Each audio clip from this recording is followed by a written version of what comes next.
What's up, everybody, and welcome to the Wait, What Are We Talking About podcast, episode 114. My name is Bret, aka Enigma911, and today I am joined once again by Jeff, aka Jeff Reg. Jeff, how's it going? Oh, it's December. We're in that point of the year. I know you've never been to Wisconsin. I'm thinking. We're at that point of the year where I'm like sweeping my driveway because there's still snow, but it's not completely. It doesn't melt enough to evaporate. Yeah. So I have to broom slush and water out. Yikes. Yeah, we haven't had that bad of a winter over here in New York. We've had a couple snowfall, but nothing bad. I remember last year we had that 3-foot snowstorm. Hopefully it stays at bay, but we'll see. We got about 8 inches the other day, but it's nice because the last couple years we haven't had any snow, like going into the holidays, and I'm just like, please let me be able to see like not green or gray green on the ground, right? On Christmas. Yeah, it's nice to have it around for those, but other than that, it's just like, it can be a pain in the ass to deal with. Yeah. Remember, guys, you can catch this podcast live over on twitch.tv/Enigma911 every Sunday at 8 p.m. Eastern. You can chat over there if you're a subscriber. If you can't catch live, that's A-OK. It drops the following week over on YouTube and podcast services. It's broken out topic by topic and put as one big video and MP3 on that following Friday. Last but not least, #ad merch store and get all of your swag over there. T-shirts, cups, backpacks, and more. Rep the brand, support us, and we would love you for it. So it's the end of the year. On the following Friday, with one giant exception that I was also on for. It was that like. Oh yeah, when you and Lady kept the extended edition, where I couldn't render out that 3-hour plus video. Yes. Gotta eventually find a workaround for that, but so yes, it is the end of the year, so I thought it would be a fun thing to do a little bit, like everybody is, but talk about video games and the end of the year stuff. So it's open today for topic 1. We're gonna be talking. Anything's better than everybody's like Spotify playlists. That's true. What do you mean? You don't want 800 Spotify wrapped up in your Twitter, and you're like, I don't know who any of these are. But yeah, we're going to talk, for topic 1, we're going to talk about the Game Awards. As of recording, they happened last week? Yeah, last week, I think. A week from 2 days from now. So, yes. Yeah. Last Thursday they happened. Yeah. A little timestamp for you. But so just want to talk quickly about the Game Awards. Obviously, they handed out awards pretty quick, but they also have become known for announcing a lot of new games coming up, either in the following year or hopefully soon after. So yeah, Jeff, you did a live stream of it, a little live reacts. How did that go for you? Was that fun to do? It was fun, yeah. I mean, I have a bad habit of, let's just say it, complaining about shit. Okay. Or just doing shit. Mm-hmm. So I think a lot of it was, there were some things that I didn't necessarily agree with or things like that. And just the pageantry of award shows and presentations, like no one's here for that. Like I think they even, like, Jeff Keighley actually released a thing like 90% of people come for the announcements, not the awards themselves. It was a lot of fun though. It's always fun to see what the new like the big surprise announcements were. I think last year the surprises were a little bigger and a little better. There was a lot of stuff I was pleased about. I also want to note from last year there was a game that was announced. It was called Road 96 or something like that. Okay. I thought it looked really cool, and I had been waiting to hear literally anything about it. And like 2 weeks ago, I found out it got released on Switch back in August. Oh. All right. Well, hey. No announcement, no anything. I was like, oh, okay. Mm-hmm. Cool. That went from like the high of the Game Awards to like, digital release on the Switch. Right. Steam sometime in the future. Yeah, it was fun though. Good. Nice. So, speaking of announcements, were there any announcements that caught your attention from this year's Game Awards? Yeah, so there were a couple. There was definitely stuff I wanted to hear about. There's stuff I knew I was going to hear about. And there was stuff I was hoping I wouldn't hear about. Okay. You know, like everyone was like, oh, you know, you're gonna get Breath of the Wild 2, and I was like, don't give me Breath of the Wild 2. I don't want that. Everyone's waiting for it. We all know it's coming. They're not gonna like. The way they did Breath of the Wild 1 was like they dropped that one trailer, I think at like E3, and it was like a I don't know, it was like 10 minutes or something like that with Miyamoto going over everything. Right. And it was really cool. And I don't want like a drip feed for it. I want to see it, and I want a hard date. Mm-hmm. So I'm glad they didn't do that. For the games that were announced, obviously my big one, Alan Wake 2. Super excited. You know how big I am on that. Right. Control was one of my favorite games of a couple years ago. They had the Alan Wake DLC. I love that story, that universe, the writing, the acting, the atmosphere. I'm really, really excited about it. I knew it was coming because of the DLC for Control. I didn't, like, in a million years think I was going to see anything on it. But it's one of those things, like, you know, you get, like, 30 seconds in, and you're like, okay, what is this? And then it clicks, and you're like, oh. Right. And it makes it so much better when you have that and you're not expecting it. That was a big one for me.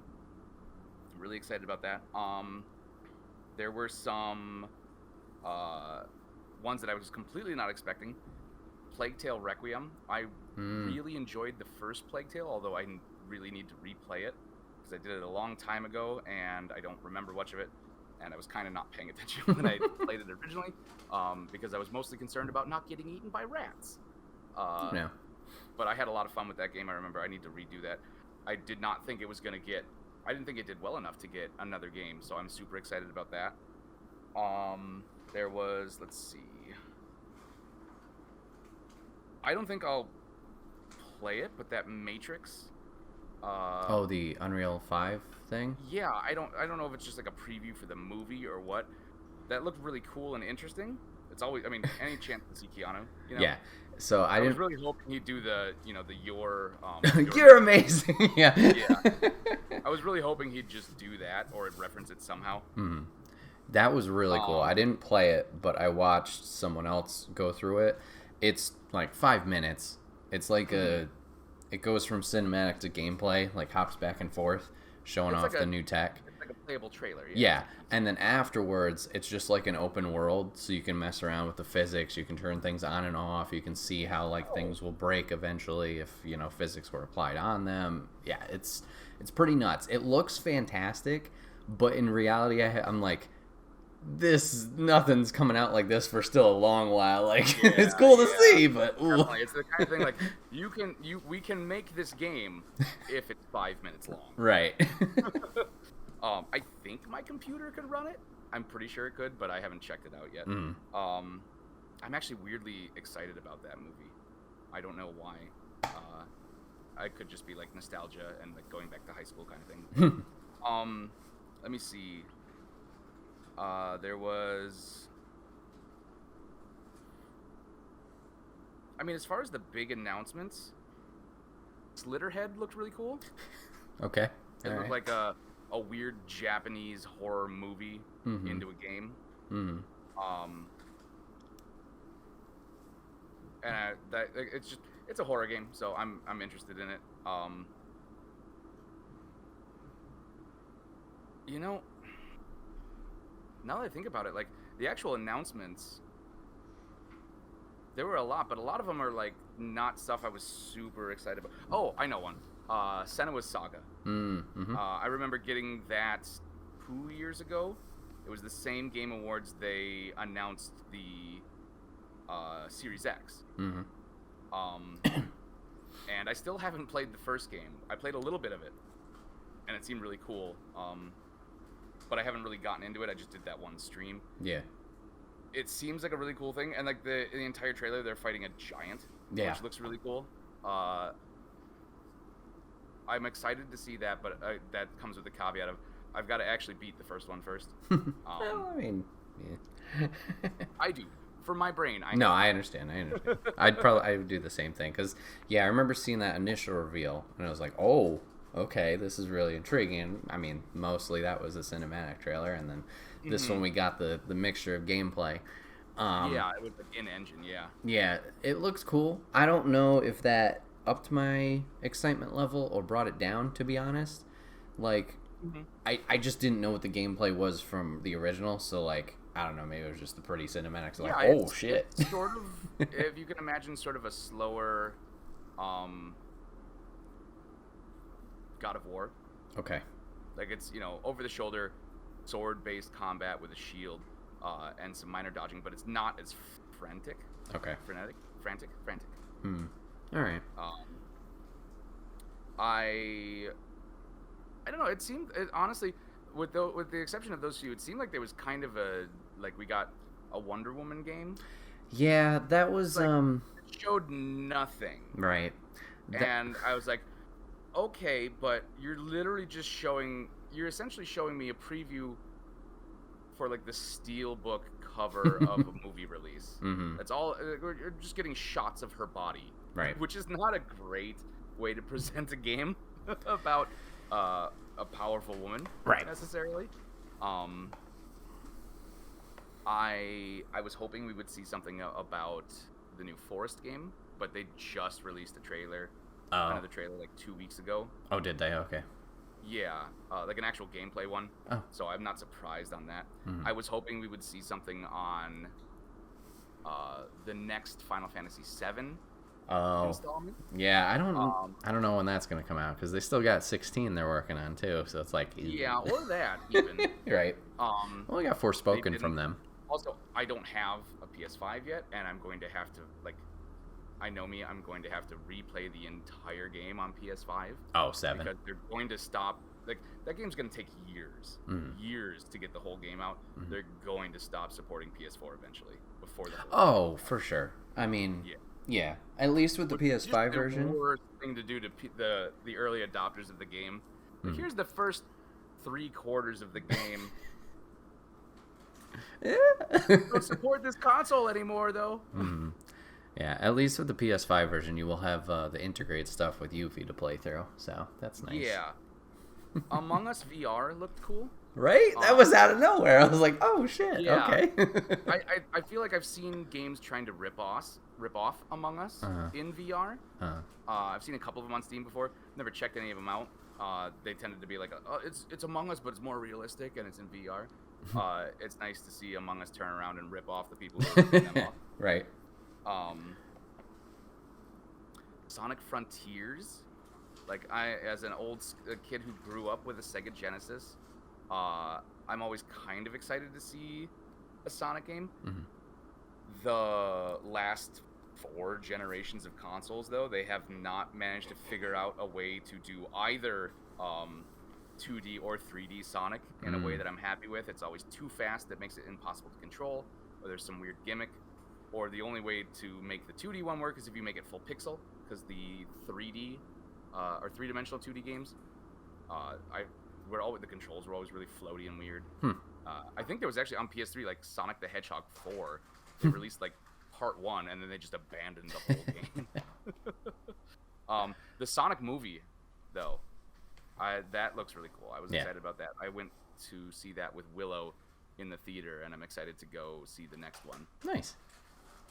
And it's nice to see that they're kind of. It looks like they're following the game where it's like, okay, like Knuckles is tough, right, but he's also an idiot, and Eggman tricked him with like 0 effort. Right. So that's really cool. Mm-hmm. I'm trying to think. Well, we got a little bit of Horizon, right? Yeah, this year, like you said, the game announcements were kind of like, I don't know, in my opinion as well too. It seemed like they showed off. There weren't any like big bangers. Yeah, nothing like punched you in the face like last year, like left us. Not definitely the Alan Wake announcement was like the biggest surprise. Everything else, I was like, okay, yeah, I'm not surprised about that. Right. I mean, there were some other ones like that Star Wars Eclipse game looked really cool cinematic wise, but like that's Quantic Dream, which I think is Detroit Become Human. There is the way to take all the air out of the room also in the last 5 seconds of your trailer. Yeah. Yeah, so like Detroit's great and other games, but like that's not, I don't know, like based on those trailers, that's definitely not what we're getting gameplay wise. Choice A, choice B, whatever. I mean, I'm into the. Oh, I can't support that. Everything I learned about Quantic Dream, and I just finished streaming a Quantic Dream game. every single thing I learn about them now, every new thing, it's just worse and worse and worse. Yeah, not great from there. Yeah. Warhammer too. I was like, you guys are gonna, cause Warhammer. I get the appeal of those games, but I don't know if you know anything about it. There's a really problematic faction of their fan base that takes the whole like human supremacy thing a little bit too far and blends it into real life. Because like the quote unquote good guys of those games, they're not good guys. They're fascists. Okay. But people like it because you get to play as a giant space marine with a chainsaw sword. Right. So, I was like, it looks fun, but again, like there has been a ton of stuff. Well, not a ton of stuff, but there's been stuff in game press lately about that fandom. And I was like, you're not going to address it at all. And that's the other thing too. Keighley came out right at the beginning with the like, we're inclusive, we want to support everybody. It was obviously the Activision Blizzard stuff. Yep.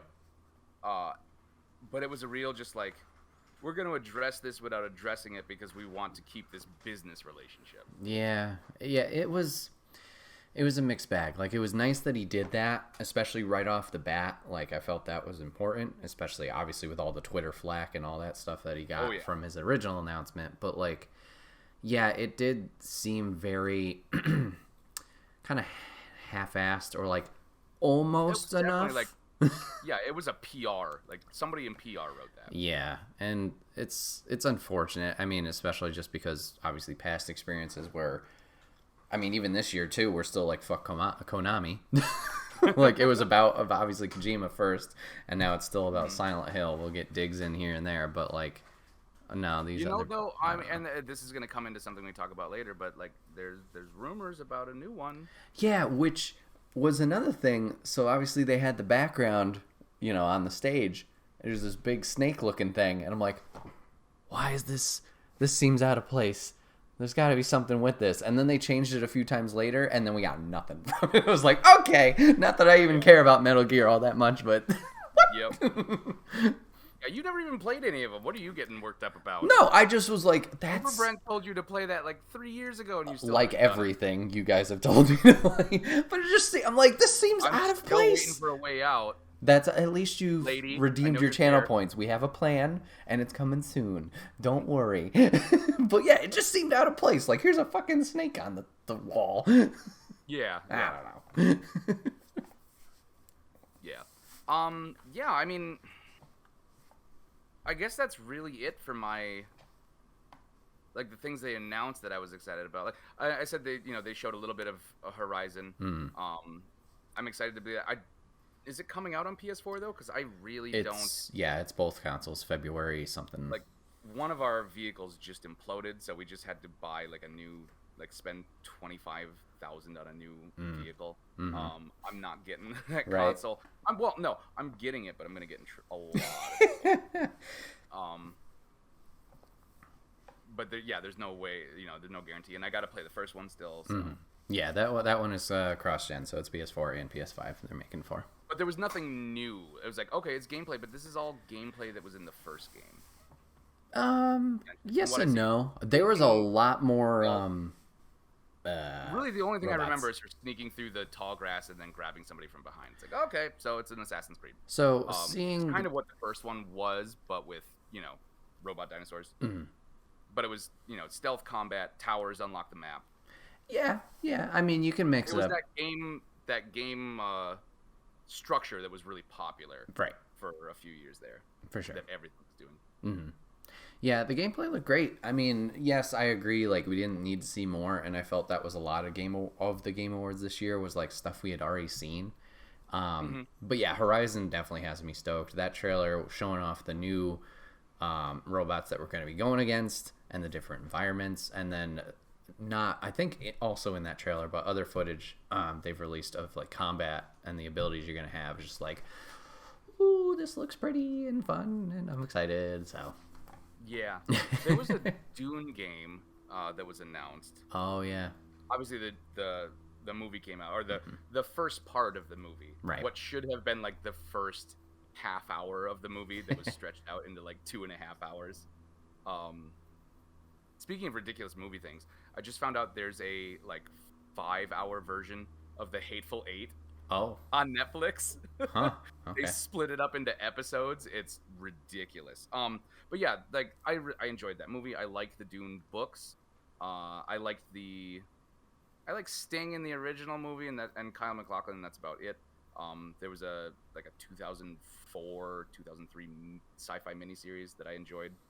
I don't know that they've ever made a good Dune video game though, and it seems like I'm trying to remember the actual trailer for it. It was like Dune Spice Wars or something like that. Mm-hmm. And my brain completely blanked it out, which I feel like is not a good sign. Yeah, I feel like that happens too. Like, there's so much that's thrown at us. It's like, wait, what was... Like, I have a list right now of what was announced, and still, I'm like, I don't remember that one. Yep. Yeah, I have it too. I'm going through it, and it's like, they announced that. What? Yeah. There's a Texas Chainsaw Massacre game? I think that was pre-show, but yeah. Oh, yeah, I missed some of the pre-show. Yeah, There was a lot that there was more stuff I was hoping we would see more on that I didn't. I wanted something on the Evil Dead game. Oh, okay. I spent a lot of time this summer after my grandpa died just like watching nothing but like horror stuff. And so I like rewatched the Evil Dead trilogy and the TV show somewhat obsessively. And I'm really excited about that game because it's the characters are all a lot of fun, and it's your kind of I don't know how you would categorize a Dead by Daylight kind of game. Ooh, like it's sort of an arena. Yeah, it's like a hunter arena. Right. Kind of game. Yeah, that imbalanced team. Yeah. Like asymmetrical multiplayer. Yeah. There you go. Yep. Which can be really fun when it's done right. Right. And I really hope they're going to do that. If you do it wrong, you get that Prey game that came out on the Xbox One. You shitting on Evolve? Don't shit on Evolve. Yeah, Evolve. Yeah. There we go. Yeah. I loved Evolve, but I know I didn't do great. I know it looked fun, but it also looked like, okay, you have to have like the right 5 other people, and you have to hope their interest doesn't fall off really quick. Right, which that community did. Yeah, exactly. Yeah.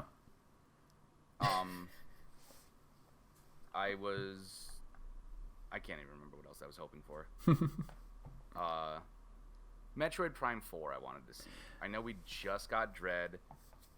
I know a lot of people seem to love it. I did not enjoy the remake of Metroid Prime 2. Okay. The team that made Dread was the same team that made Castlevania Lords of Shadow Mirror of Fate, which I played, and that was not a great 2D action platformer. So I had concerns about that. I think if you're gonna make a 2D game, you should just do it with pixel art, because like 2.5D just looks weird, and we're at the point technology-wise, where you can make gorgeous pixel art 2D games, and it just looks weird with the 2.5. Okay. I think they should have done that, but whatever. I wanted to see Metroid Prime 4 really badly, especially since they've been teasing us with it for 4 years now. Something like that. Now, as a non, done and they're like, we're starting over. As a non-Metroid fan, I'm not gonna lie. I thought Dread was Prime 4, or the equivalent. I believe I remember you saying that. I was like, wait a minute. And I was just like, no. Oops. Well, okay, then that's cool that you kind of got a shadow drop Metroid just out of nowhere, as far as and I mean, I'm sure when I play it, I'll end up enjoying parts of it. I don't know. There are technical aspects of it that Fair. I question, which is kind of where I am these days with games. If I actually end up playing something, it's usually something that I'm like, I only have a limited amount of time. I know I'm going to enjoy at least some of this, so my complaints don't end up being like, this is a bad game, so much as why didn't they just do this? Which is, I think it's just part of getting older. So. And apparently I've reached the age where you say things like that. So okay. We were talking about the Game Awards. Let's see. What about you? So, circling back, you mentioned the Wonder Woman game, And earlier with Alan Wake, you mentioned like the moment you're like you give it a few seconds, and you're like, oh my god, I know what this is. I had that with the Wonder Woman game, and then I got crushed immediately. Was it as soon as they showed the boot? No, okay, it was the boot and the WB Games logo. Those were my like moment, because for those of you guys who don't know, I recognize that. I think they used that in the trailer for the original movie. For those of you guys who don't know, I'm a big NetherRealm fan. I've been enjoying the Mortal Kombats, and I've been looking forward to Injustice 3. So as soon as I saw the boot and the WB, I was like, oh shit, it's happening, yes! And then we got the Wonder Woman title, and I was like, out from under you, yeah. Oh, I mean, I'm sure it'll be great, but I just sunk right back into my chair. Aside from Spider-Man, has there been, in recent memory, a truly good single-player superhero game based on an existing major property? Like, when I try and think of stuff like that, like there was a Wolverine game that came out for PS3 that I never played, and nobody I know ever played. From what I've heard, it was pretty okay, and there's a lost Easter egg in it. Oh, okay. That's all I know about that game. But like I don't know of any single player ones that are. Well, we got the Batmans, if we're counting those. Which, okay. And then the Arkham series, but that stands off on its own. Okay. Like, it's Arkham. I know you've talked about. I have a feeling Arkham Knights is gonna. Oh, Gotham Knights. Yeah, that's gonna be. We'll see. I know you've talked about like mixed feelings about it, just because like you have your Guardians, but I've heard great things about Guardians, and I'm looking forward to playing it. I have too. Again, yeah. My thing for that is like, you guys spent the money to make the game, but you're too cheap to get the actual likeness right. So I'm gonna have this brain disconnect the entire time because it's a comic book that's been around forever, but like the faces and voices from the movies are so clearly what is like that's the I don't know how you would do it. Like my brain keeps trying to go like that's the Mount Rushmore of this. Like that's what's cemented in public mind. Okay. You know? Like it's why doesn't it look like Chris Pratt? Why is Chris Pratt Mario? He should be in this game. You put him in the wrong game. Somebody spent the wrong money in the wrong spot. Well, I mean, I'm sure those actors, that's a pretty penny, but yeah, I've heard good things. And I actually don't know anybody who's in it. I can't think of any of the voice actors. No, I don't know. But yeah, I don't know. I've listened to, shout out to the Trophy Room, that podcast, and yeah, they say great things about it, and they say some of the cast even rivals like the performances of the actor. So it's like, all right. And I remember, I mean, if they put in their like, you know, if everyone who worked on it cared about it, I'm sure it's a lot of fun. I just like after what was it, Ultimate Alliance 3? Yes, the Switch one. And then the Avengers game. Like I'm just over the ensemble cast superhero game where everyone gets a chapter or whatever. Okay, fair enough. Like I just had some bad experiences, you know, bad taste in my mouth. Yeah, Marvel games have been very hit and miss over this past block. I mean, Insomniac was probably the breakthrough moment, obviously, with Spider-Man, and then we got, you know, Spider-Man 2 the eventually. Lego games, however, all the Marvel Lego games. Oh, yeah, because was it TT games or whatever it is? They crush it. Yep. Simple fun. Break some stuff. But, exactly. So, yeah, I would say Wonder Woman got me excited, but then pulled the rug out from under me. There was one, I only caught a little bit of the pre-show, but there was one that caught my attention. It was, it's like a 2D, beat 'em up, but also like a, kind of like Hades, but it's called Have a Nice Death. It's a little Grim Reaper dude. That looked pretty fun. So I'm excited for that one. Cool. Yep. I think I compared that like, it's kind of a Dead Cells-esque. Yeah. I think it's actually the same developer, if I'm not mistaken, but yeah, it's like, it looks like you know it's got that like looking at it like okay this could be a beat 'em up, this could be a Metroidvania. This it's the Hollow Knight style. Yep. Where it's exploring in platforms and combat, and yeah those those kind of games are seeing a resurgence in recent years, and I like that. I like tough artistic side scrollers like that where it's like it's like a Souls game, but it's 2D, so it really forces you. It like takes me back to playing terribly designed NES games where the difficulty is scaled horribly. Mm-hmm. The hitboxes are either non-existent or so existent they actually encompass outside of the game, and you're just like, bullshit. Yep. It's definitely something. It's like, okay, I'm part of me is going to hate this, but also it's it brings me back. So nice. What'd you think about Game of the Year? Like that award going to It Takes Two. I was really surprised. Yeah. I really thought it was going to go to Resident Evil Village. Really? Interesting. Like I really thought, well, because Village was such a big thing in the lead up, all of the Lady D stuff. Uh-huh. Oh my god, all of the Lady D stuff online. Oh, so much of it. And it was a really good game. For sure. I mean, I haven't played it. From what I understand and what I've seen and what I've talked to. Everybody enjoyed it, Definitely, I would say one of the biggest games of the year. Yeah. Especially on that list that they had for that. I totally think It Takes Two and that team deserve that, though. I can't think of the guy they have for that. Oh. Every time he shows up on the Game Awards, though, he is just 1,008% energy level. Right. He's the most excited person there. Mm-hmm. Like, he has what are they,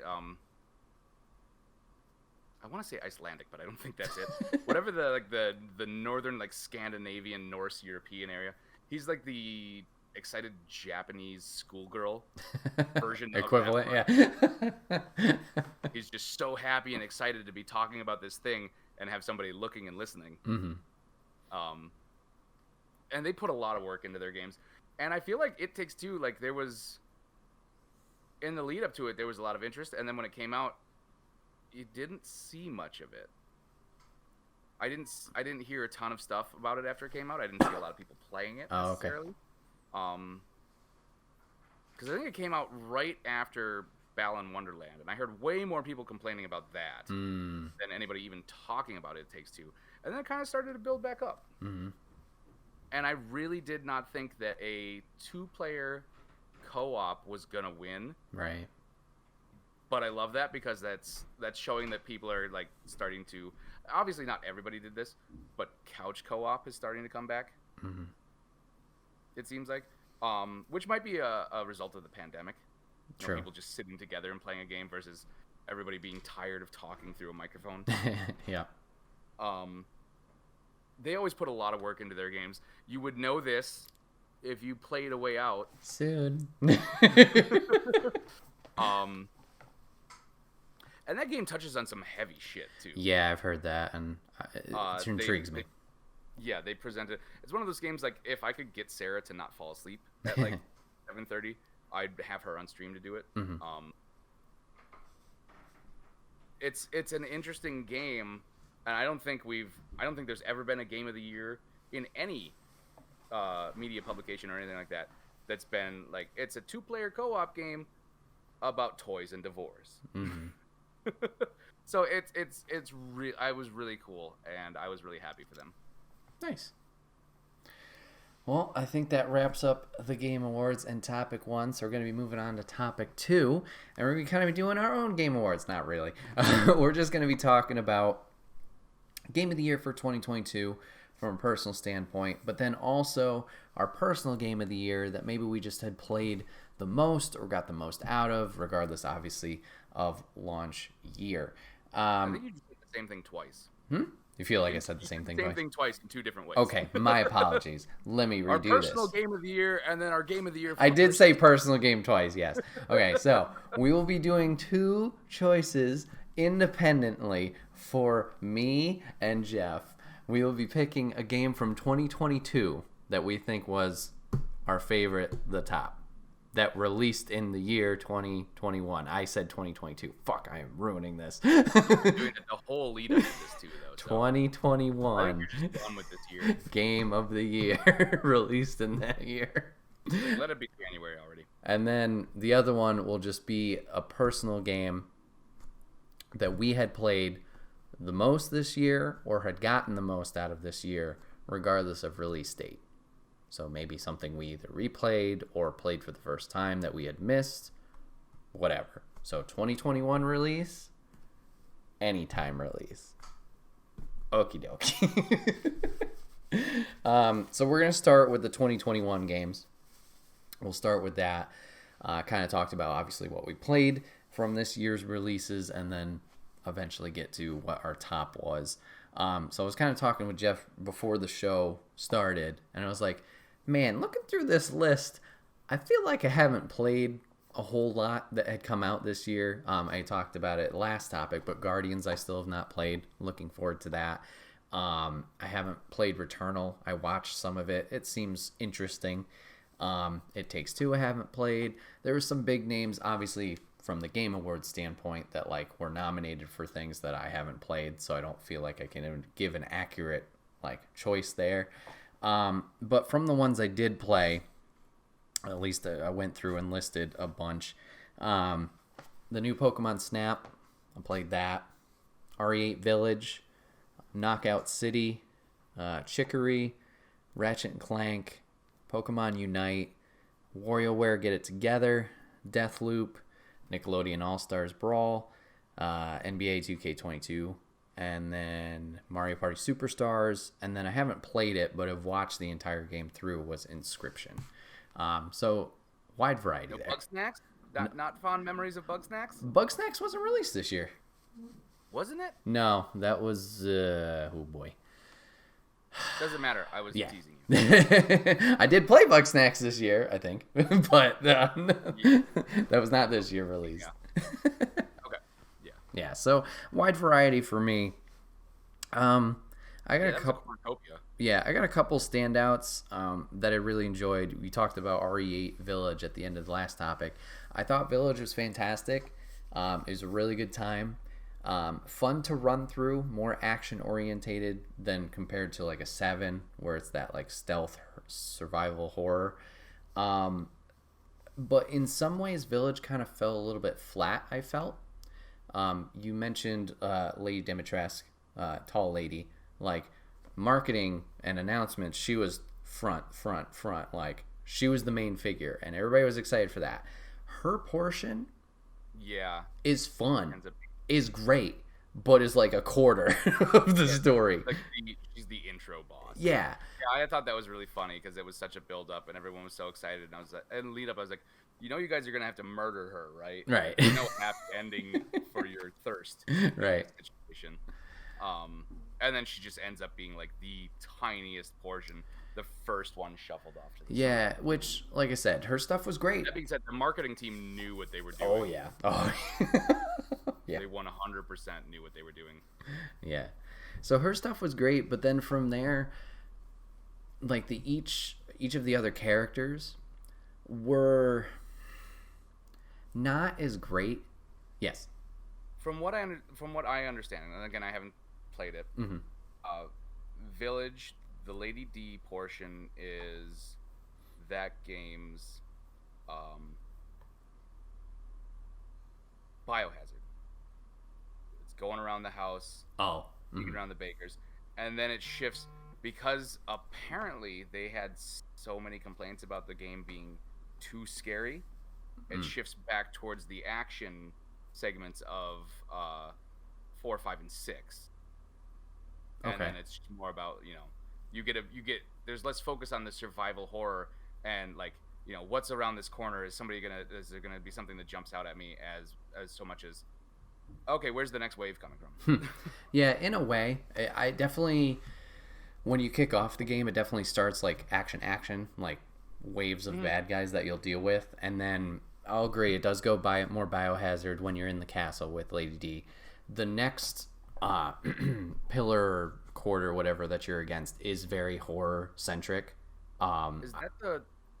It's the puppeteer, the mask. Okay, the dollhouse. Yeah. So that one was very horror-esque. Personally, I wasn't super scared, but I think it was because I was tipped off before, like something will happen. So it was always like that. People were like, that's the scary part. Right, yeah. So it's like, oh, and then when it happened, I was like, that wasn't that big of a deal. That would have been good if not everyone on the planet was talking about it. Exactly. Yeah. And then the third portion was, I think, probably the weakest. Body horror. It was body horror. It was Japanese body horror. Yeah, true. So that one was probably the weakest. And then the last guy, his character was actually... After a trip to Taco Bell. The last guy, he was actually an interesting character. And I enjoyed going through his section. But it was like the enemies didn't seem super threatening. It was like zombie robot things. That guy reminds me so much of somebody. Or like a combination of people. Oh. His voice sounds like somebody. He looks like Clancy Brown. Sounds familiar, but I can't. So you'll know him because he voiced Mr. Krabs. Okay. Uh-huh. But if you see him, he's got like Detroit Become Human. Yeah. He was the human detective. Oh, okay. The hair and the goatee. Ah. He looks like that guy. Yeah. His voice sounds so familiar as somebody else though, but I can't I was like, if they ever make this into a movie, they have to cast him. Sorry, I just wanted to. Oh no, you're good. And then I will say the final boss, she was kind of cool, like the overarching villain or whatever, like the mastermind. So like I'm a mixed bag. Like it was good, but I don't think it was like RE7 good. And maybe just because RE7 was such a return to form. Thank you. Yeah, just like back from what it was originally. From what it had become, it was so back to its roots and so fresh and refreshing. Yeah. And it just grabbed you, shook you, and did not let go at any point. Right. So, yeah, Village, I don't know. Like I said, fun to play, but in some areas, kind of like I said, fell short. Capcom, they definitely... they got a lot of, I don't know if it was from like worldwide audience or specifically like Japanese audience, got a lot of complaints that it was too scary. Interesting. And they really focused on addressing that. I think to the detriment, the appeal of 7 was that it was tense and scary. Yeah. And you were like, you're constantly just being brutalized. Yeah. And you really feel like you're just like trying to just get through this moment into the next moment, into the next moment. And like taking away that kind of goes back to what it was that people didn't like. So yeah. Not to say it's not fun. Right. It's just not that Resident Evil experience that people necessarily get super excited about. Not even that they want, but they're looking for. It's what actually makes them excited. Yeah, I hear you. So yeah, I had that one. And then yeah, there was some that kind of like caught me off guard, and I think a lot of people like Knockout City. I was playing that for a little while, but that kind of fell off. But that was fun, the dodgeball game to play around with. I know a lot of people freaked out about Pokemon Unite. It was like a League of Legends with Pokemon on the Switch that was free to play. Maybe not a lot of people in Jeff's circles were freaking out about it. But I was gonna say, like, I recognize the name, but like I cannot think of anything about it. I'm so out of Pokemon though. Oh, you're fine. Yeah, it was just League of Legends with the lanes, but you're Pokemon. And I was like, I played it. I was like, I don't know. Maybe it's just the gameplay like style. I'm just over abusing. Okay, all right, get off your high horse there. I'm not a teenager anymore. I have a conscience. So there was that one. And then, yeah, another one that came out of nowhere that was amazing. Like I said, I haven't played it personally, but I've watched it the whole way through because it was just so fascinating, was Inscription. Came out on Steam, and it's like a card-based like puzzle game with like 8 different layers of the story going on, and like it just switches at random points. It was awesome. I have not touched any Inscription videos. One, I don't like card games, and I think this goes back to a GameCube game called Lost Kingdoms. Okay. I don't know if you've ever heard of it or not. It sounds You play familiar. as a princess who essentially her kingdom gets invaded by evil, and you have to Yu-Gi-Oh your way through a bunch of levels by like getting these magic cards that when you use them, it summons a trap or a creature or an effect, but it's like an actual physical thing in the space that you're moving around in. Really good idea. Like a lot of GameCube games, though, execution was it got a sequel and I never touched it. But it looked really cool, like the art style, like the leering faces in the shadows. I want to check it out. I'm hoping it gets. So I think that game, it's a PC release. I think it is. You could do a decent console port of that. Probably. Yeah, that's. You don't. It doesn't require like quick mouse movement or things like that. So a cursor would be fine with a stick. It does look really cool, though. You're right. Yeah, you mentioned the art style. That was the big thing Lady was intrigued with when we were watching it. But even though I've seen it all the way through, I do want to plan on streaming that game eventually. Because it looks so fun to play and unique. It's like a layered weirdness. I don't know if I want to say horror so much as like escalating creep. Yeah, tension. You know, like you're not. Yeah, tension. It's like. It just goes up and up and up. Yeah. Because things are just like more and more unsettling. For sure. But it's not anything like, it's not a horror. Yeah, you're not gonna sit there and scream or whatever. But that looked really cool. And then Mario Party Superstars, probably the latest release. That was just amazing, especially considering like how Nintendo does stuff occasionally. Like Mario Kart 8 is still a thing. This was really good. It's a lot of fun to have, obviously, the remastered maps from the N64, those selection of 5 maps that they had. Have you gone back and looked at any of the originals and put them side by side? So that's a cool thing that they do in the game. It's brief, but they'll show the original graphics as they're, like, explaining the map, and it's like, woof. Oof. The cake one, if you look at, like, like the Mario, the character toppers, it's the first Mario Party game in I don't know how long that I'm excited about. And I think it's because it's a return to form. Yeah. They messed with the movement too much. Like the Super Mario Party, like I could probably get into the free movement where you can go anywhere. My brain is just like, oh, this is Mario Party, too many decisions. It's like that. It's like that. The jump that people who grew up with 2D when they had to go to 3D. That's like, oh, what is? My brain can't. Right. It's like, no, I need like you don't choose where you go. You go wherever you're going, and you hope to God you don't land on a Bowser. This one looks really cool though, and it's fun to visit the. I like that they.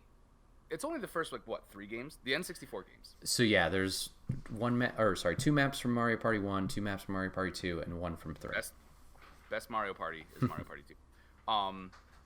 But the mini games are like the first 8 games. Oh no, all of them.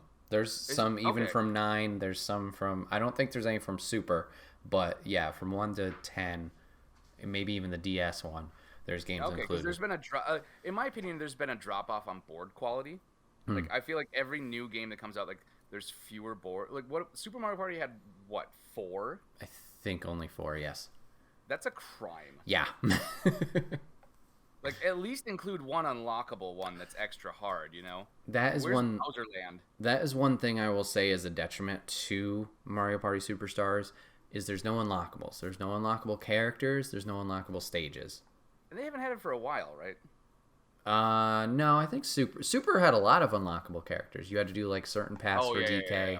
I think Birdo was unlockable.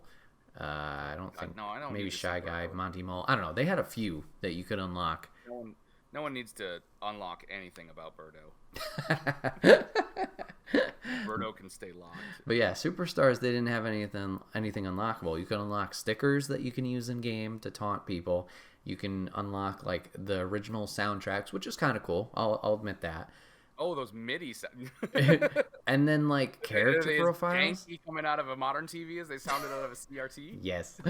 And then like character profiles, which is like this is not. That belongs at a Smash Brothers game. So hopefully they treat this like the latest Mario Golf, where they do like free DLC. I would love that, but I haven't heard anything, so we'll see. I did not care about those Mario Golf games in my No. youth. I don't know why. I think it's because I discovered Kirby. I can't think of it. The Kirby golf game. Okay, didn't even know that one. It was a Super Nintendo game. It was the Kirby Star Course or something. I hate that I can't think of it. But it was like you had to, like hit Kirby and he was the ball and you'd bounce around and you had to Okay. hit stars and then get him in a hole. Like that kind of got me turned on to it. And then I've learned to love the Mario Golf games. I'm really excited to play that one. Jumping back to Mario Party before I go into the golf.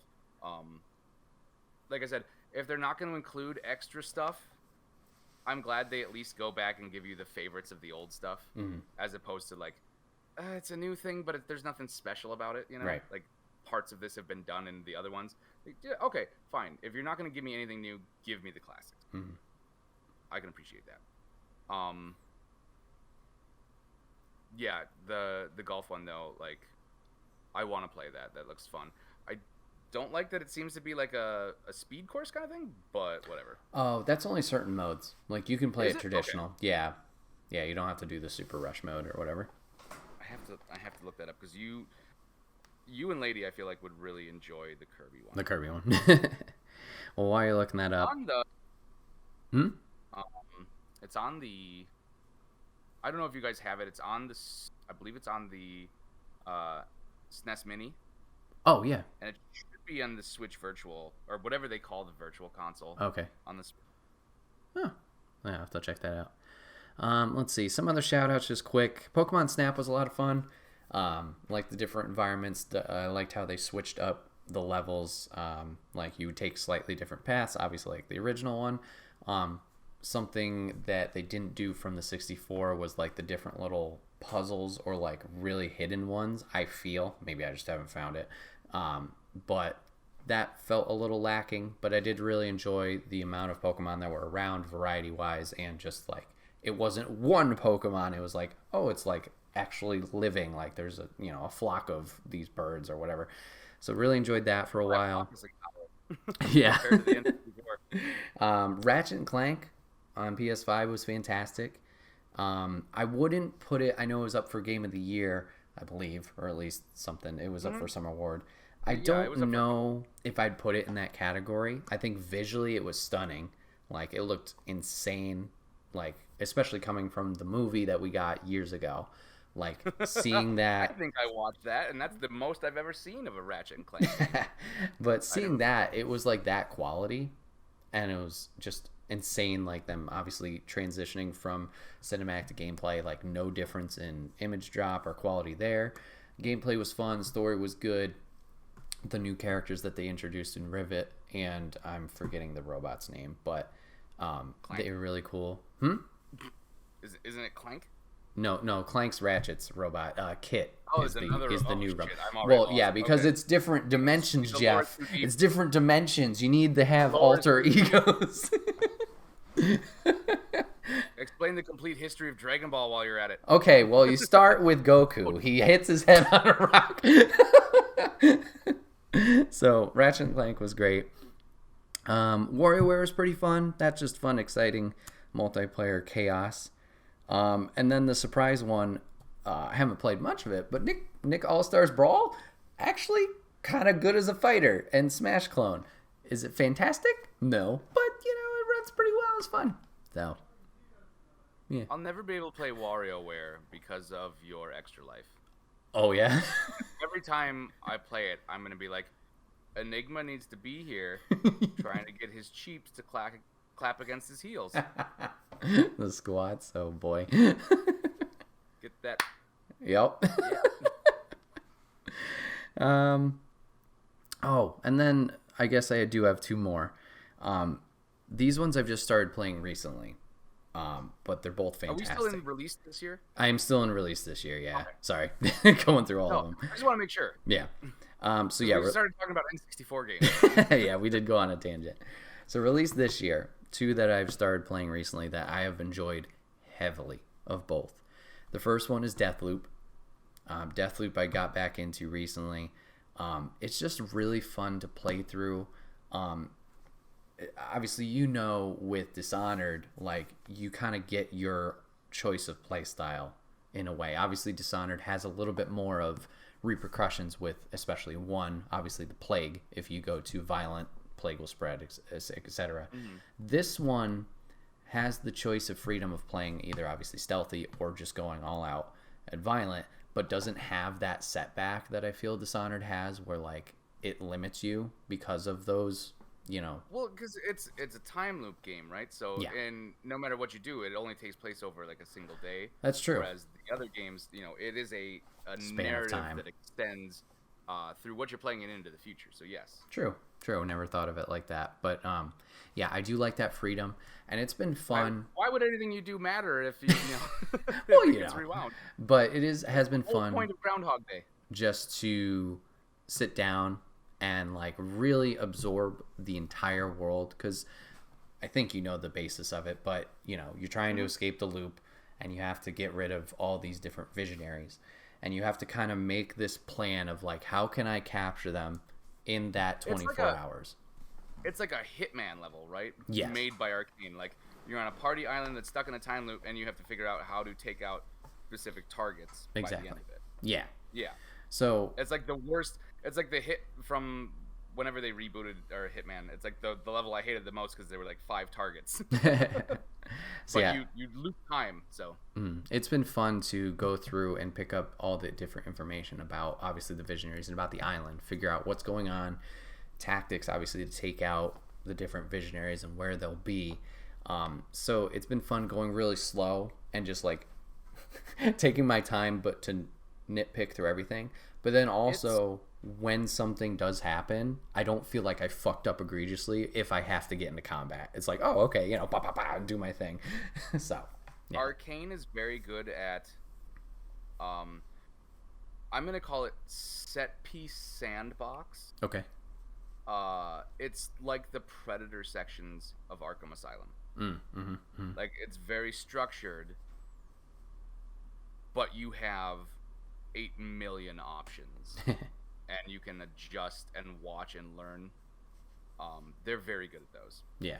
And that presents a lot of fun because you're given, like, okay, these are the things, like, everything, if you do nothing, everything follows a set path. Yep. But if you introduce anything new at any point, it will branch off into multiple different things. And you can sort of structure your gameplay through there. And also, it's just fun to be like, what happens if I throw a bottle at this guy's head? Yeah, exactly. So yeah, that's been a lot of fun to replay through or get back into. So excited to play more of that and continue playing that through. And then another one that kind of took me by the side just out of nowhere, once again, shout out to the Trophy Room for letting me know about this game, has been Chicory. Chicory is an independent title, as Jeff's expression shows. He has no idea what it is, which I totally understand. Essentially, what Chicory is it's a art puzzle narrative. Ooh. So, are we talking like Unfinished Swan? Potentially. I haven't played that game, so I don't know. But I know. Add it to the list. But what it is it's just top down. You're looking at the world and your character. Your character is a janitor who works for this, they call them the wielder. They wield a paintbrush, and they go around and, help the world. But what happens is the world is entirely wiped of color for some reason, and the wielder cannot be found, but you happen to find the brush.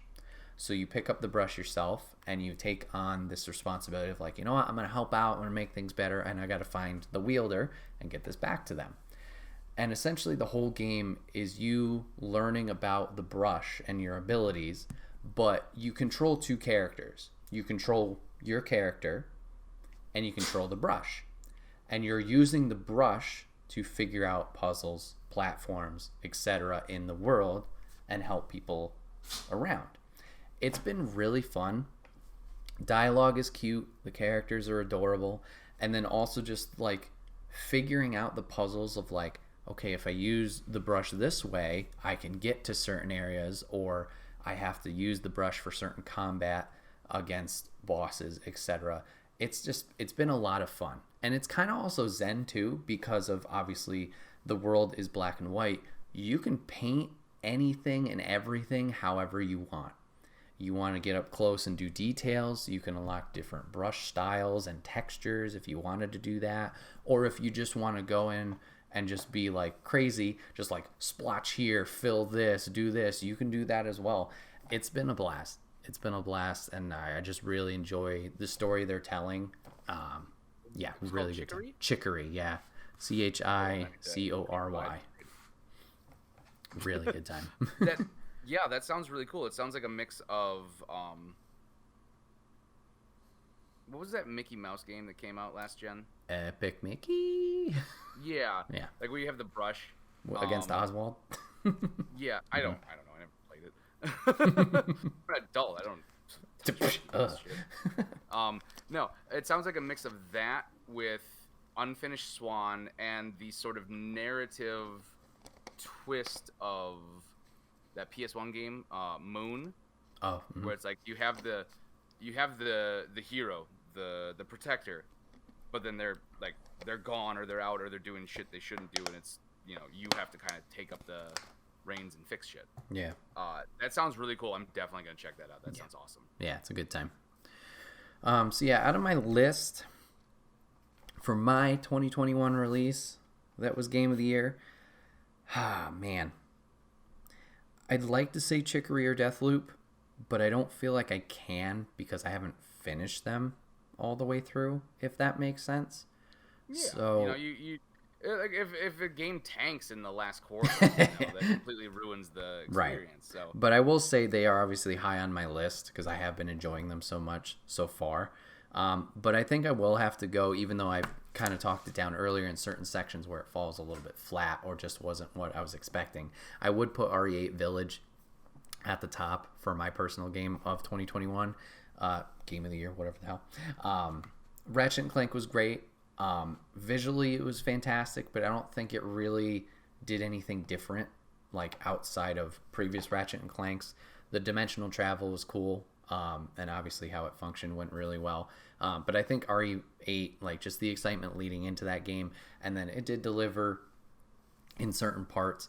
And I did like the pickup of action compared to 7. I did enjoy having that more tense situation of like, oh shit, I might die right now because I'm not shooting enough or whatever. Because you might die because you don't have enough ammo. Exactly. So yeah, I would put Village up really there. A tension reliever, which makes it more enjoyable in a certain way. Mm-hmm. Yeah. Yeah, it totally makes sense. Yeah. So Jeff, what did you play that came out in 2021? I'm trying to think because 2021 for my brain is a lot like 2020, where it's just like mush. Isn't it still April? Right. I mean, there's big ones, obviously. Mass Effect Legendary. Mm-hmm. I've been doing those games for 3 years for the Extra Life streams, and getting to go back. Well, having to go back and replay the first two in an updated form. I mean, especially the first one, there are so many quality of life improvements that make the game so much better to play. I never once had to worry about like having my inventory be full when I replayed 1 on Legendary. They make it so much easier to like sell and get rid of crap. Just minor, nothing major. Like the graphics are still like, of the trilogy, it's still the janky looking one. But there are so many minor quality of life improvements that it makes it feel like an entirely different game. 2 is awesome, and then 3 I just started doing for Extra Life, and I'm still working my way through. I'm almost to the end of the game. There's like 1 DLC and like 2 major story missions left. It's just I'm essentially in the mop up sequence of the game, and I love me some Mass Effect.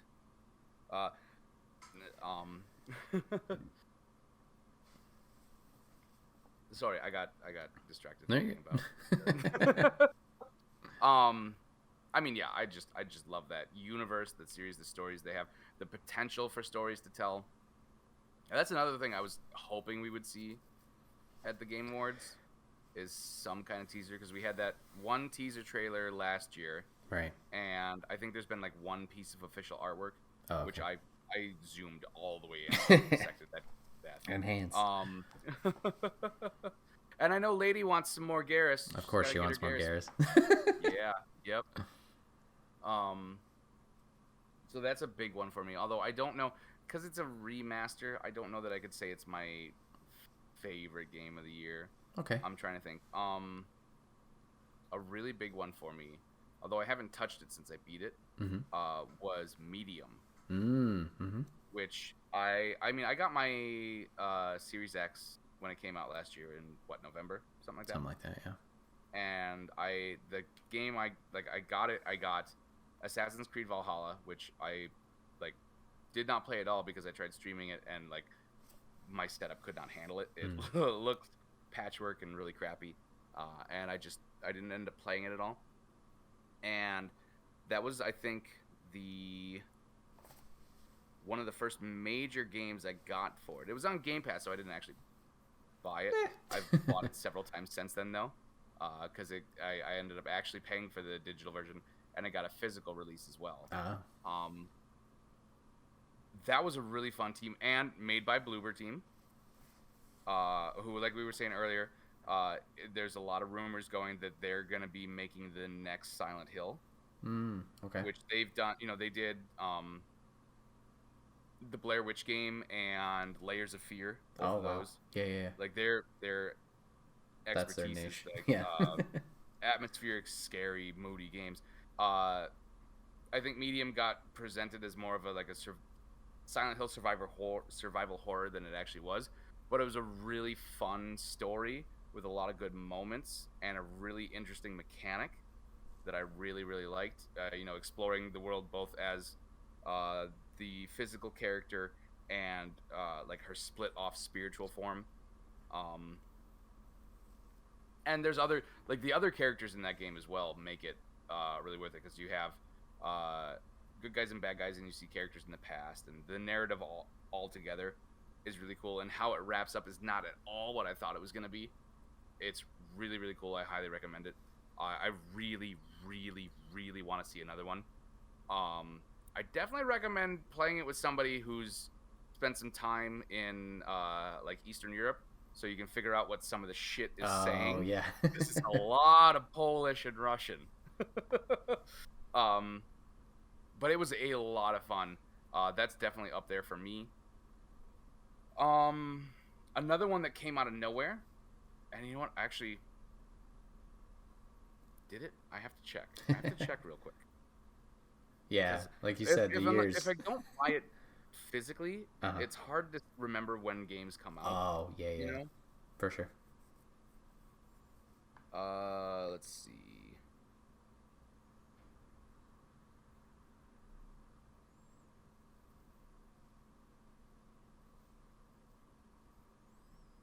Oh, that's dumb. Okay, so I played it on the Series X, which came out in December. The Switch and PS4 version came out this year. So I don't know if this counts. Oh, sure. Haven. Oh, yeah. Very, very artistic. The entire soundtrack is the most chill thing I've ever heard. It's all about exploration. There's some really interesting RPG turn-based combat, where it's sort of rock, paper, scissors kind of thing. Okay. But there's a lot of sub mechanics to it, and you're controlling two characters at once. So it's kind of like is it Brothers for PS3, where each I think stick on the PS3 controller controlled a different character. So not only are you trying to monitor and orient your thumbs to two different things on the screen, you have to watch the enemies and what they're doing as well. It ends up it's essentially an exploration. How did I describe it? It's a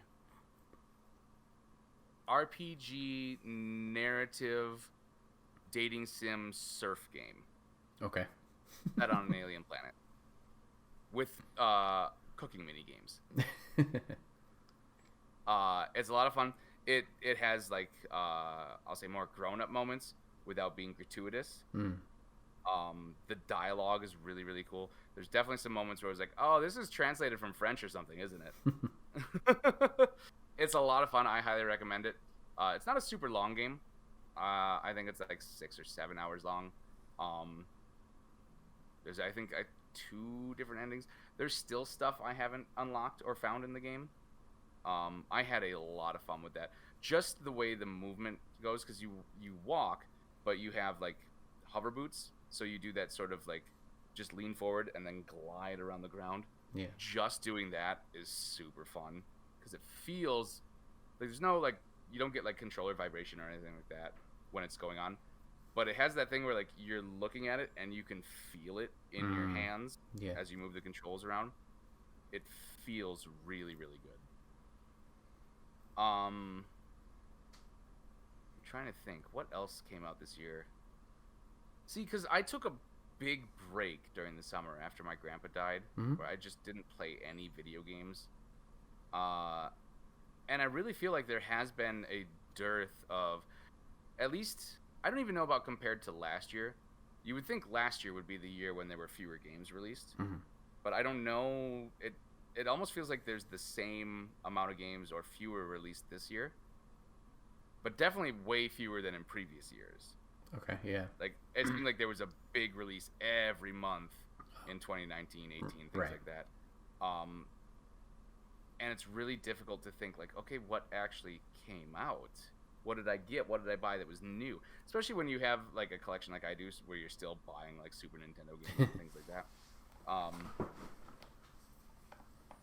Let me see. There was something that came out recently that I was excited about. Oh, was it Dark Anthology or no? Yeah. I had a lot of fun with that game. They did some changes for House of Ashes. They changed the engine up a little bit, changed the gameplay style up. I mean, again, it's a horror game, so I'm bound to love it. That's my favorite one in the series so far. Okay. I'm really excited to see where they go with the next one. I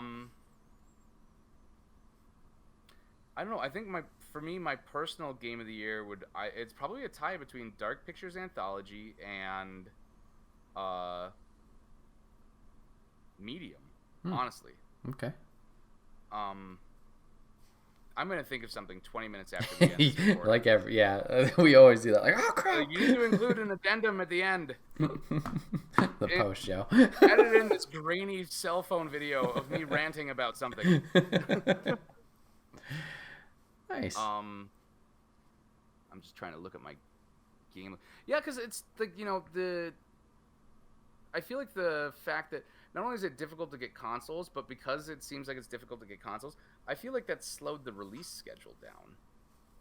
And a lot of things got pushed. Oh, hell. You know what? Hey. I almost forgot. I remembered it and I almost forgot. Life is Strange True Colors. I had a lot of fun with that. It was fun that they released the entire game as one, still in an episodic structure this time around. There was nothing worse with the previous ones than like getting to the end of that episode and then having to wait the 3 or 4 months, like just being, especially when you really get into it. The second one was so-so, but the first one, like when you got to the end of a chapter and then you had to wait, it was physically painful. Yeah, I can imagine. I obviously didn't do that, but yeah, I've knowing where those episodes end, ouchie. Yeah, I really enjoyed it. I liked the characters. There were some people who were really fun to hate, some people you really loved to root for. There was an entire section about LARPing, which was awesome. Okay. There was a jam band where they played one of my favorite songs. The whole thing was really cool. I have to replay it because I promised my sister I would redo it and let her pick all of the choices. Oh, okay. And I know she was really rooting for, I think his name was Ryan. Okay. She had for whatever reason, she was like, no, we have a trauma bond with him. We have to date him. I was like, I don't like him though. He's like a fucking plank. Yeah, no, that was a big one for me too. So, oh hell, and it's different too because House of Ashes and Life is Strange, I streamed. Medium, I just did on my own for the YouTube channel. Oh, right, yeah. So I had, I was playing them and I was experiencing them, but the atmosphere in which I was experiencing them was different. Right. Because one, it's just on my own. I'm questioning, I'm coming up with my own theories and answers, and the other ones, like bouncing things off of people, things like that. And I've been doing the streaming and the YouTube for, I don't know, 3 years now, something like that, maybe 4. I still couldn't tell you which one is better. They're both great in their own ways, especially with horror games. Experiencing it on your own without the comfort of having people to talk to adds a whole other level, because you really, like, the only thing that if you don't know what's going on, the only thing you can do is come up with whatever you can come up with. And if you're like me and you're an idiot, that's probably going to be wrong. So you're going to burn through like 17 theories in the course of a game, whereas somebody in chat is going to be intelligent and figure out what's going on ahead of time. So, yeah. I would say, though, probably out of those 3 were my favorite that were released this year. Of them, it would be a tie between Medium and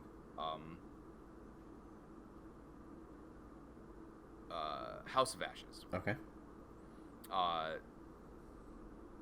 Not that Life is Strange isn't important to me. I definitely played that at a point where, like, I had a lot of shit going on. It's really those games are always really good at tugging at heartstrings and, like, being emotional in a really sincere way. Yeah.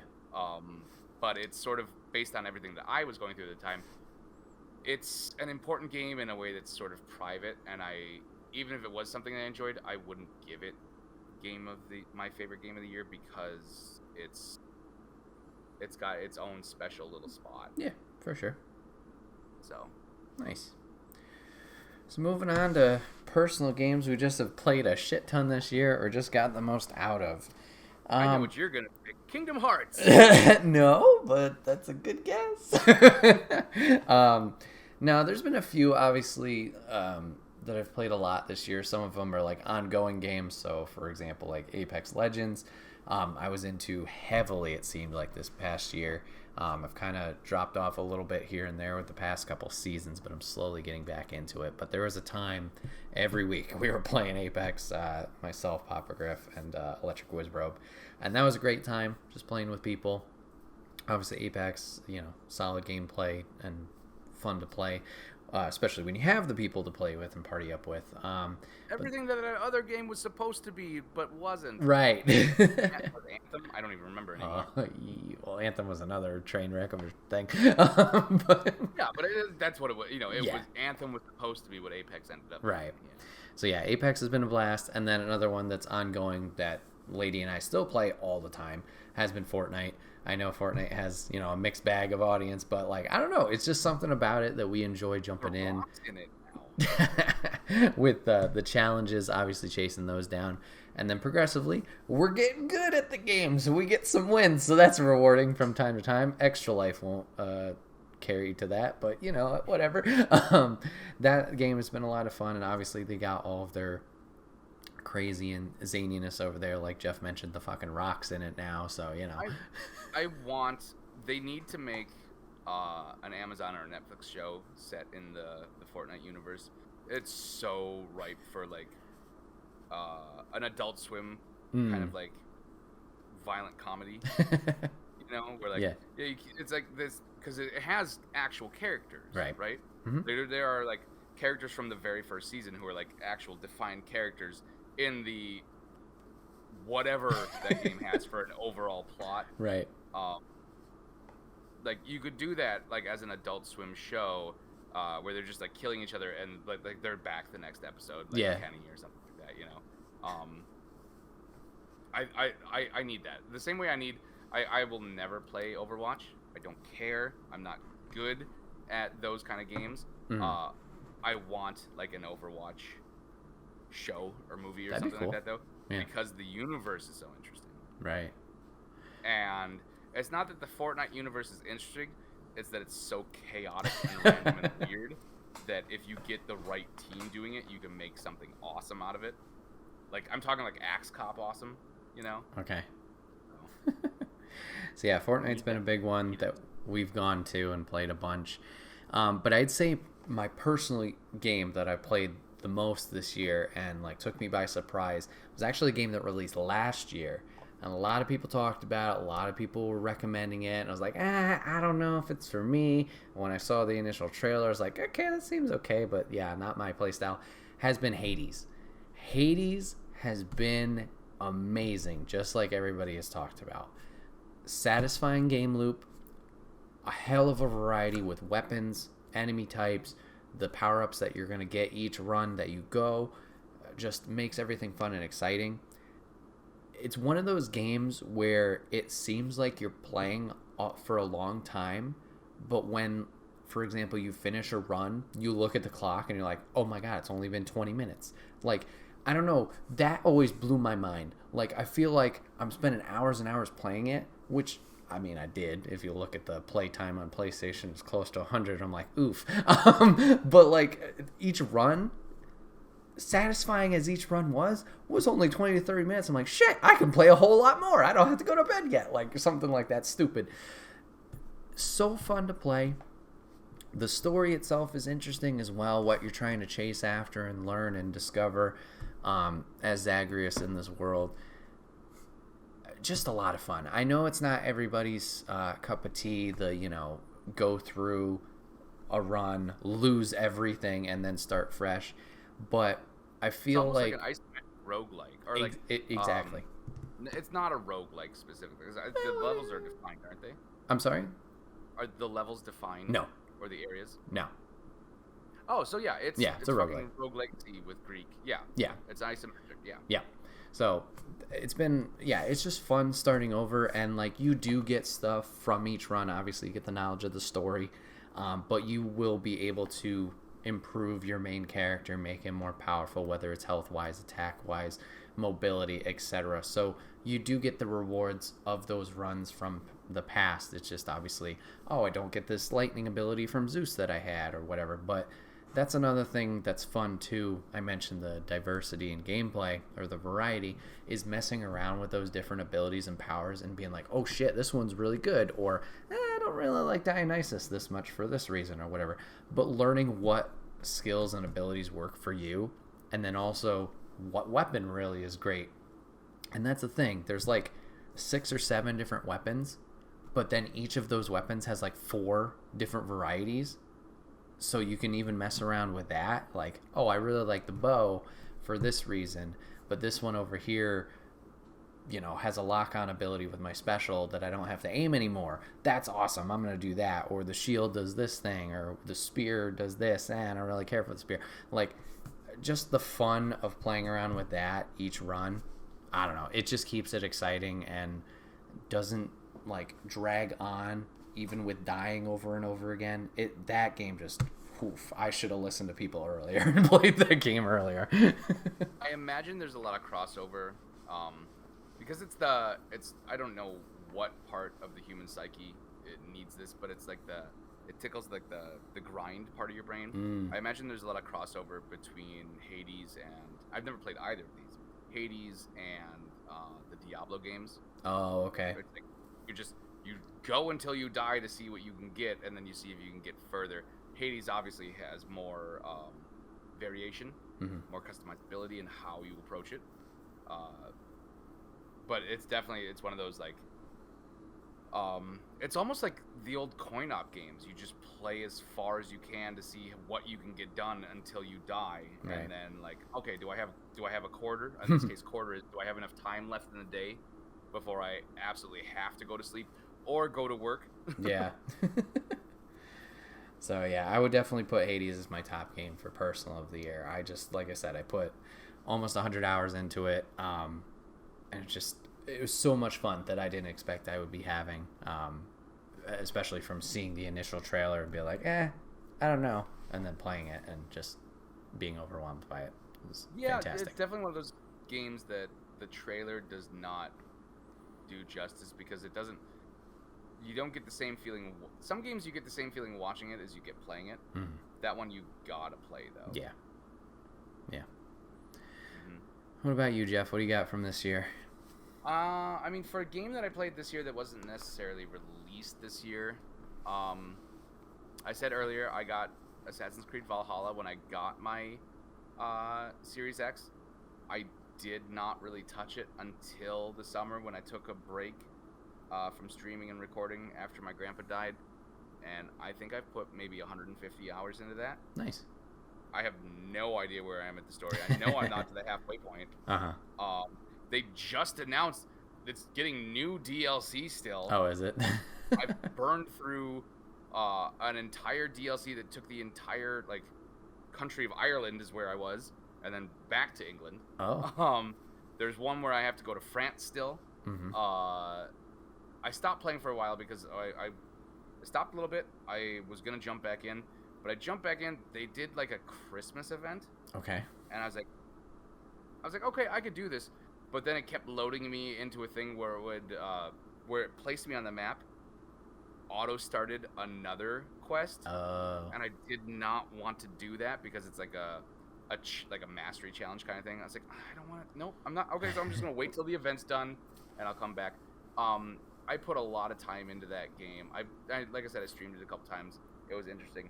I have gotten super deep into Assassin's Creed Valhalla in a way I have not gotten into an Assassin's Creed game since I think Brotherhood. Okay, yeah. Everything when I watched you do Odyssey. Yep. Everything I watched and I was like, I don't why is this? You should just be able to go up and shank them. I get it now. Mm-hmm. Oh, it helps that they reintroduced the stealth kill. Hidden blade, yeah. Yeah, it 100% helps. It's I don't know if it was because I was at I was so my anxiety shot through the roof during the summer. I had to get a new doctor, get special medication, all that kind of stuff. I don't know if it was a balance to all the horror stuff I was watching, mm-hmm. where I can just unleash rage on people and just pillage the English countryside, or it's just it's one of those things where I have complained about open world games and towers unlocking maps, and for so long that I haven't touched one in such a long time that revisiting a fresh one kind of reignited it for me. Yeah. Like I said, I put probably 150 hours, 200 hours in it. I'm not anywhere near. I spent more time mixing and matching tattoos on my character than I have doing the main story. Mm. And just decorating my town.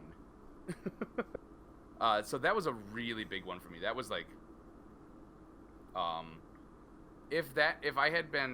if school had been going on when I was into that, it would have been one of those get up, get the kids on the bus, and then play the game until the kids get off the bus.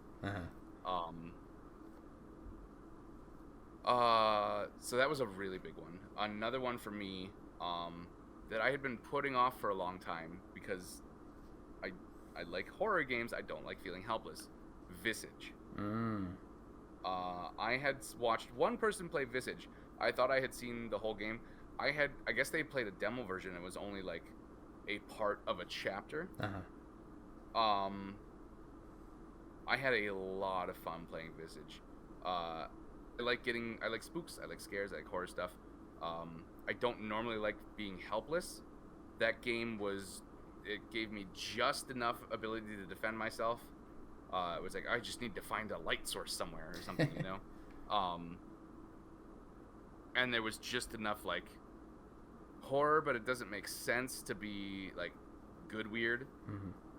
And then that one random room I walked into with the crunking ghost. that was a big spread. I had a lot of fun with that though, and that I had a really good chat for that as well. That some people tuned in who were also really into the game. And when you stream a game, sometimes I know you've taken a break from it, but you know what it's like when everybody's as into the game as you are. Yeah. And everyone's sharing that. That was just a really fun experience.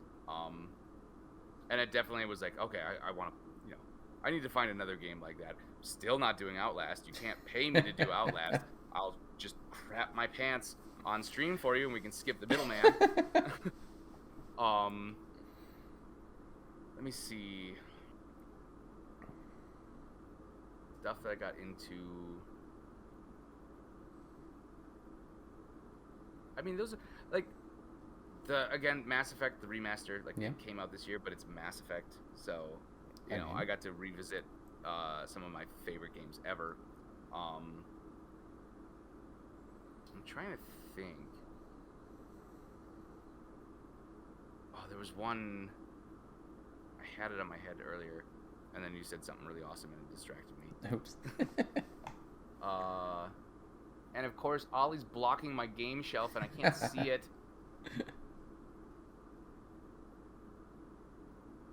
Yeah, no, I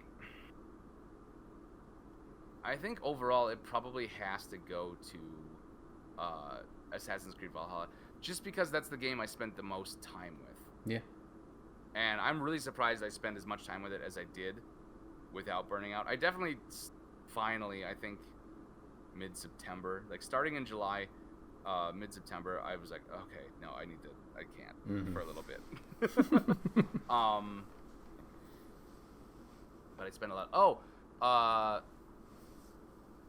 I think it started a little bit last year, but earlier this year, we definitely started a deep dive into the Yakuza series. Oh, yep.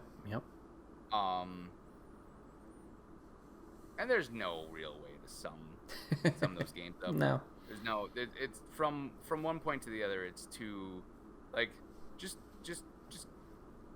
where the part of this video, the part of this podcast where I'm trying to explain Yakuza, just superimpose a GIF of Majima dancing. There you go. Just do that, and then that's my statement on that. Fair. Nice. All right. Well, this has been another episode of the Wait, What Are We Talking About podcast. My name is Bret, aka Enigma911, and today I was joined once again by Jeff, aka Jeff Red Gaming. Jeff, thank you so much for being on the podcast today, man. It means a lot. Yeah. What is this? It's up there. I don't know. I think I might be the reigning champ. 2 with Brent. You did 1 with Lady. We've done, I don't know. I feel like it's 6 or 7. I don't know. At least 3, and 2 with Brent, 1 with Lady. Yeah. At least 2 on my own. Right. That's 5. So you're up there. Not counting this one. So right. Yeah. Yeah. Nice. Give me a belt. The